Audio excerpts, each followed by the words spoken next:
What's up guys? In this tutorial, I will show you how to unzip any RAR or zip files on your Mac. After downloading a RAR or zip file, you might notice that you won't be able to properly extract the content of this file when using one of the default Mac apps.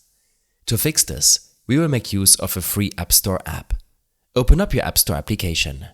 From here, search for the Unarchiver. This is a free-to-download tool that allows you to open archived files.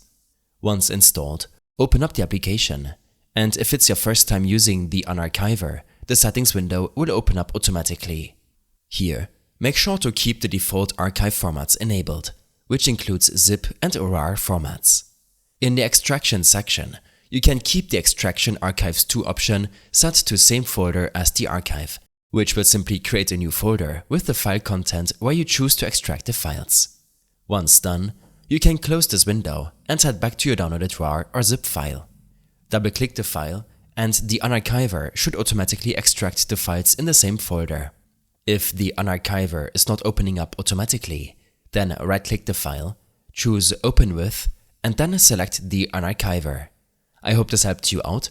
Leave a comment if you have any questions and see you in the next one.